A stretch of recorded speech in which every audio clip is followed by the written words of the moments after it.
Hello बच्चों, क्या हाल चाल। सब ठीक ठाक। आशा करता हूँ सब ठीक ठाक होंगे। आप सबका स्वागत है मेरे YouTube चैनल पे। और आज जो है हिंदू नववर्ष है, तो हिंदू नववर्ष की सबको शुभकामनाएं। और आज जो है नवरात्रे भी शुरू हुए हैं, तो माता रानी आप पे सब पे कृपा करे और सब जो है अच्छी तरह से पढ़ें और अच्छी नौकरी प्राप्त करें। तो आज हम जो है इस क्लास के अंदर पढ़ेंगे भारतीय इतिहास। और भारतीय इतिहास में हमने पीछे की क्लासों में दिल्ली सल्तनत शुरू कर रखा है। और दिल्ली सल्तनत के अंदर हमने पढ़ा था गुलाम वंश, खिलजी वंश और तुगलक वंश। हमने तीन जो है दिल्ली सल्तनत के तीन जो वंश हुए हैं, पहले तीन वंश क्या है पढ़ने का काम पूरा कर लिया है। अब हम आज की वीडियो में पढ़ेंगे दिल्ली सल्तनत का चौथा वंश, जिसको बोलते हैं सैयद वंश। और आइए बच्चों शुरू करते हैं सैयद वंश, दिल्ली सल्तनत का चौथा वंश। तो शुरू करते हैं सैयद वंश। सैयद वंश जो है, पहले मैं बता दूं, सैयद वंश का समय काल जो है वो है 1414 ईस्वी से लेकर 1451 ईस्वी तक की। छोटे से समय काल के अंदर एक वंश पनपता है दिल्ली सल्तनत के अंतर्गत। उस वंश का नाम है सैयद वंश। और कब से कब तक समय काल रहा? 1414 से लेकर 1451 तक इसका समय काल रहा।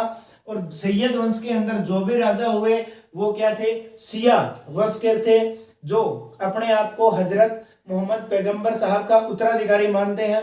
तो आइए शुरू करते हैं सैयद वंश। सैयद वंश इस दिल्ली सल्तनत के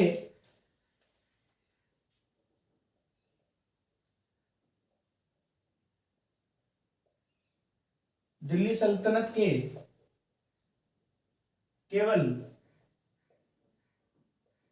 सैयद वंश में सैयद वंश के शासक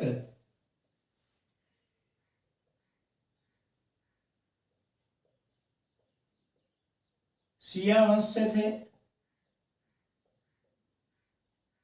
अब शिया वंश का क्या मतलब होता है? हमने पहले जब हजरत मोहम्मद पैगंबर साहब को पढ़ा था तो मैंने बताया था कि एक तो मुस्लिम होते हैं शिया और दूसरे होते हैं सुन्नी, और दोनों आपस में क्या है? कट्टर दुश्मन है। तो जितने के जो सारे के सारे राजा हुए दिल्ली सल्तनत काल में, सुल्तान हुए, सारे के सारे कौन थे? सुन्नी मुस्लिम थे। मगर सैयद वंश एक ऐसा है जो जिसके अंदर जितने भी सुल्तान हुए वे कौन से वंश के थे?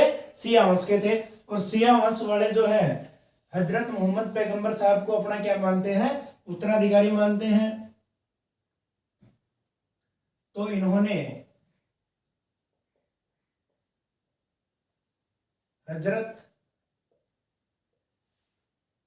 मोहम्मद पैगंबर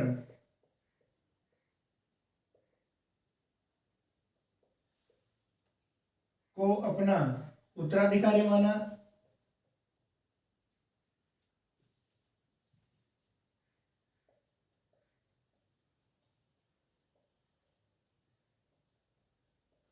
कि ये क्या कहते हैं कि हजरत मोहम्मद पैगंबर जो है वो क्या है, उन्होंने जो वंश चलाया है उस वंश के उत्तराधिकारी हम हैं, तो हमें शासन करने का पूरा अधिकार है। ये बातें किसने कही? सैयद वंश के जो सुल्तान हुए उन्होंने कही। तो अब जानते हैं कि सैयद वंश के अंदर कितने सुल्तान हुए, कितने शासक हुए। तो आइए पढ़ते हैं सैयद वंश के बारे में। तो सैयद वंश के अंदर पहले नंबर का जो शासक था वो था खिजर खां। और खिजर खां ने ही सैयद वंश की क्या की थी? स्थापना की थी। ये संस्थापक माना जाता है।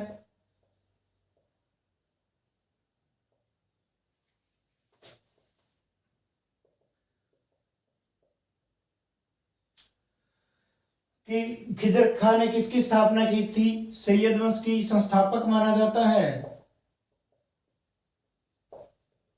खिजर खां सैयद वंश का। और इसका समय काल क्या रहा कि इसने कितने समय के लिए शासन किया? तो 1414 ईस्वी से 1421 ईस्वी तक इसने अपना शासन किया। उसके बाद में इसने अपने आप को सुल्तान की उपाधि नहीं दी, इसने अपने आप को सुल्तान नहीं माना, इसने अपने आप को एक उपाधि दी। वो हम काम करेंगे जब खिजर खां को पढ़ेंगे। इसने रेयत आला की उपाधि दी। जो रेयत आला होता है उसका मतलब भी मैं बताऊंगा कि क्या होता है। मगर खिजर खान जो है, खिजर खान 1414 से 1421 तक शासन करता है, सैयद वंश का संस्थापक माना जाता है, मगर सुल्तान नहीं। सैयद वंश का जो सुल्तान माना जाता है वो है पहला सुल्तान। सैयद वंश का पहला सुल्तान कौन सा है? उसका नाम है जी मुबारक शाह। मुबारक शाह। और मुबारक शाह जो है 1421 ईस्वी से लेकर 1434 ईस्वी तक अपना क्या करता है? शासन करता है। अब तीसरे नंबर का जो है वो होता है मोहम्मद शाह या महमूद शाह, दोनों एक ही बात है, एक ही व्यक्ति के नाम है। इसने 1434 से लेकर 1445 ईस्वी तक अपना क्या किया? शासन किया। कौन से वंश पे? सैयद वंश पे। और चौथा और आखिरी जो है वो है अलाउद्दीन। अलाउद्दीन खिलजी नहीं, अलाउद्दीन आलम शाह। इसका नाम तो अलाउद्दीन ही था, मगर इसने आलम शाह की अपने आप को उपाधि देता है। और 1445 से लेकर 1451 ईस्वी तक की 6 साल क्या करता है? ये शासन करता है जी किस पे? सैयद वंश पे। तो आइए इनको एक एक करके पढ़ने का हम काम करते हैं।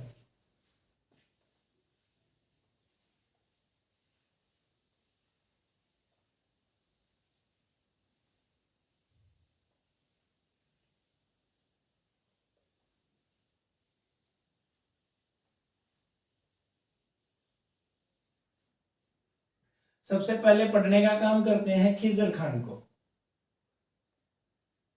खिजर खान, खिजर खान जो है सैयद वंश का संस्थापक है। इसका समय काल 1414 से 1421 ईस्वी है। सैयद वंश का संस्थापक है। कि सैयद वंश की स्थापना किसने की थी? खिजर खान ने की थी। 1398 ईस्वी के अंदर तैमूरलंग आक्रमण करता है, और तैमूरलंग जो क्या है सिरसा की साइड से, इधर पंजाब की साइड से एंटर करता है, धीरे धीरे रोहतक तक जाता है। रोहतक के बाद में दिल्ली के ऊपर अपना आक्रमण करता है, जीत लेता है। उसके बाद में खिजर खान को सौंप करके चला जाता है। तो ये ही वो खिजर खान है जिसको सैयद वंश का संस्थापक माना जाता है। और खिजर खान जो क्या है शासक बनने से पहले, सैयद वंश का शासक बनने से पहले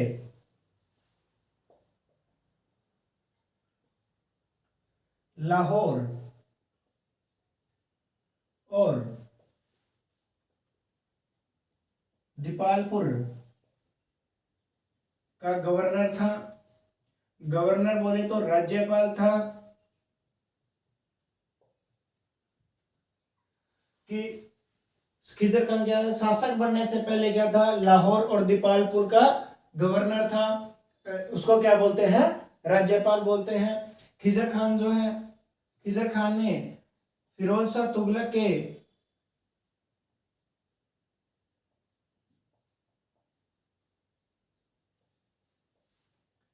के समय में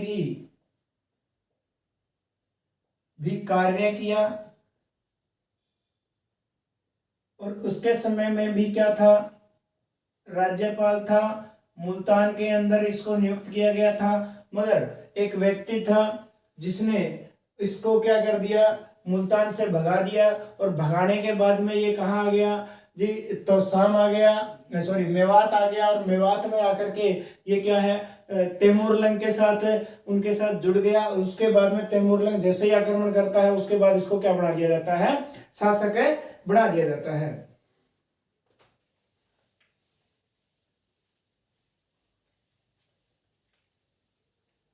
अब खिजर खान जो है इसने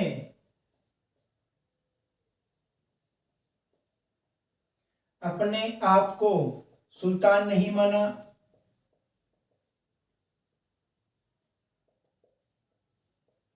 सुल्तान नहीं माना। किसने नहीं माना? खिजर खान ने नहीं माना। इसको एक उपाधि मिली हुई थी, और उस उपाधि का नाम है रियात ए आला। और इस रियात ए आला का मतलब जो होता है वो होता है जमीन के टुकड़ों का जागीदार। जमीन के टुकड़ों का जागीदार जो होता है उसे ही कहते हैं रियात ए आला। और ये उपाधि इसको मिली हुई थी, किसको? खिजर खां को मिली हुई थी। क्या, कौन सी उपाधि? रियात ए आला। इसने अपने आप को सुल्तान नहीं माना।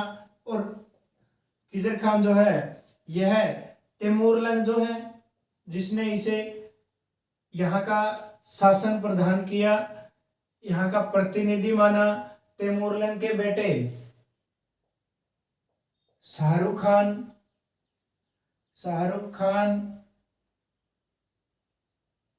बॉलीवुड वाला शाहरुख खान नहीं, तैमूरलंग का बेटा था, उसका नाम था शाहरुख खान। शाहरुख खान को कर देता था कि ये जो है तैमूरलंग का बेटा जो था शाहरुख खान किससे कर लेता था? खिजर खान से लेता था। खिजर खान इसको टाइम टू टाइम क्या अदा करता था? टैक्स अदा करता था। इसके बाद इसने क्या किया कि जो शाहरुख खान है, खिजर खान ने अपने नाम के पीछे यह नाम लगाने की अनुमति ले ली।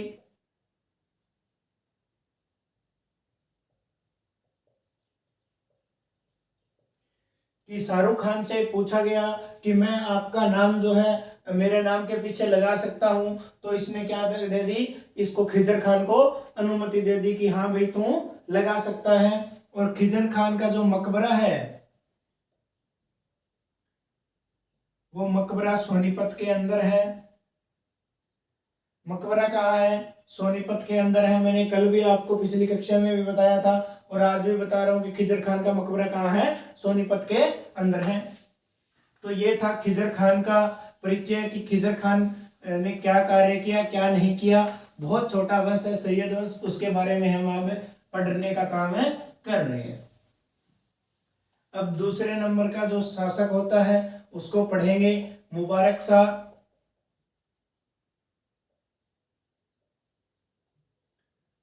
मुबारक शाह जो है दिल्ली सल्तनत के सैयद वंश का प्रथम सुल्तान माना जाता है।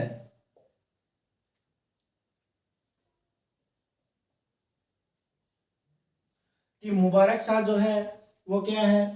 दिल्ली सल्तनत के प्रथम वंश का दिल्ली सल्तनत के सैयद वंश का प्रथम सुल्तान माना जाता है। कि खिजर खान जो है वो संस्थापक है, उसने अपने आप को सुल्तान की उपाधि नहीं दी थी, मगर मुबारक शाह ने अपने आप को क्या दे दी? सुल्तान की उपाधि दे दी। उसने बोला कि मैं ही सुल्तान हूं, इसलिए वो प्रथम सुल्तान माना जाता है। कौन से वंश का? जिस सैयद वंश का। इतनी बात क्लियर है? मुबारक शाह ने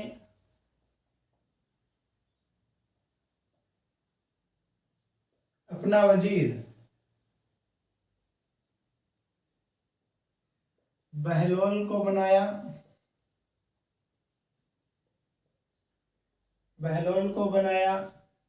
किसको बनाया? बहलोल। ये आगे जाके हो जाएगा जी बहलोल लोदी। अफगानी लोगों का वंश है, उसे ही बोलते हैं बहलोल लोदी वंश। तो ये बहलोल को किसने अपना वजीर बनाया? मुबारक शाह ने अपना वजीर बनाया। मुबारक शाह ने क्या किया? दिल्ली के समीप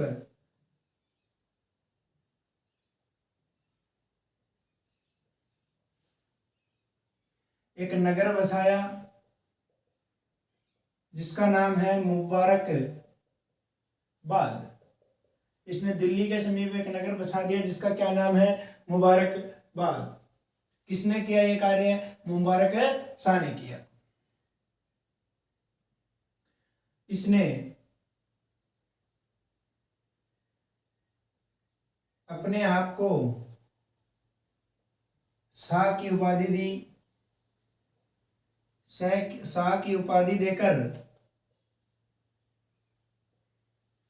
शाह की उपाधि देकर अपने नाम के सिक्के चलवाए कि इसने अपने नाम को किस नाम की उपाधि दी? शाह की। पहले इसका क्या नाम था? मुबारक, और इसने आगे क्या जोड़ दिया? शाह जोड़ दिया। उसके बाद में इसने अपने नाम के क्या चलवा दिए? सिक्के चलवा दिए।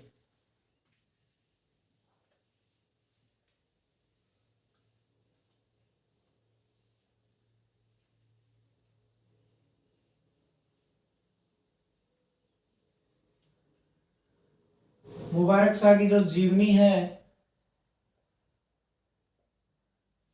इसकी जो जीवनी लिखी गई है, इसकी जीवनी लिखने का जो काम किया है, वो काम किसने किया है? वो काम किया है जी अहमद। जीवनी का लेखक अहमद बिन सरहिंद कि इसकी जीवनी लिखी गई है अहमद बिन सरहिंद के द्वारा। और जीवनी की पुस्तक जो है उसका क्या नाम है? उसका नाम है जी तारीफ़े मुबारक शाही।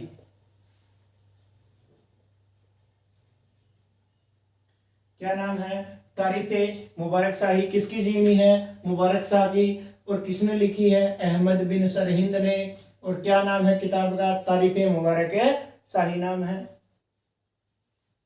उसके बाद में इसकी क्या हो जाती है जी? हत्या हो जाती है। और हत्या कौन करता है? इसका ही वजीर जो होता है, एक और वजीर होता है, वो इसकी हत्या कर देता है। और कब करता है? इसकी हत्या होती है जी 1434 ईस्वी में। और जब ये मुबारकबाद नगर का निरीक्षण कर रहा होता है,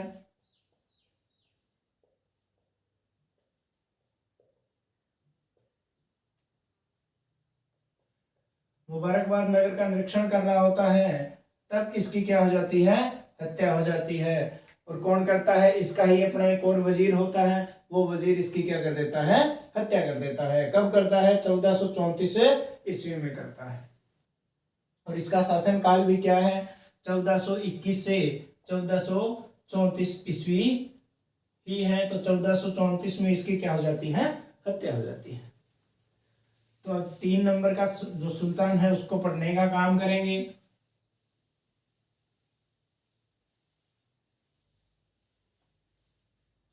तीसरे नंबर का जो सुल्तान है वो है मोहम्मद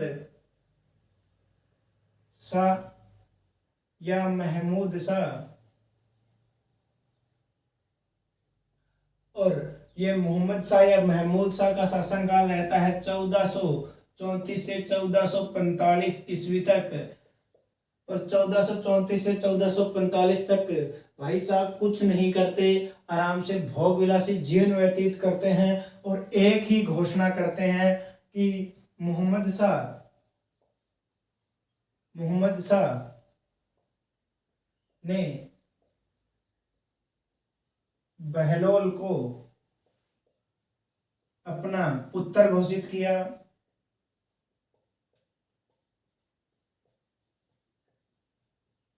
अपने इस 11 साल के शासन के अंतर्गत भाई साहब कुछ नहीं करते, केवल और केवल एक कार्य करता है कि बहलोल को अपना पुत्र घोषित करता है, एक दो विद्रोह को दबाता है, कोई भी मायने नहीं रखता।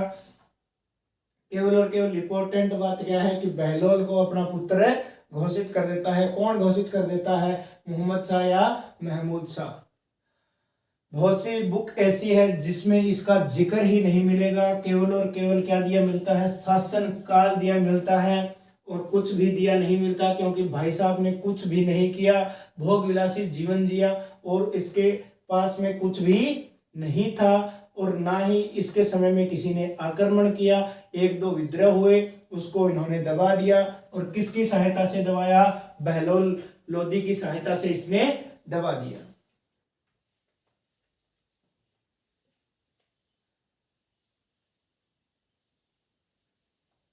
अब 4 नंबर का जो शासक है उसको पढ़ते हैं और सैयद वंश को कंप्लीट करते हैं। अलाउद्दीन आलम शाह,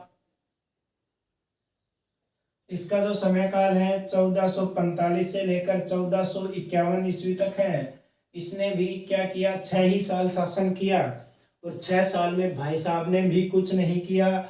सबसे पहले अपने आप को क्या दी, उपाधि दी, इसकी आलम शाह नाम की, और दिल्ली सल्तनत का एक चीज इसको इसके बारे में बोली जाती है कि दिल्ली सल्तनत काल का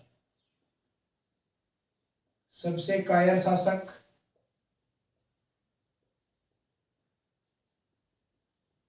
किसको माना जाता है, अलाउद्दीन आलम शाह को दिल्ली सल्तनत का सबसे कायर शासक माना जाता है। और एक बात और कि अपने सुल्तान पद का परित्याग करने वाला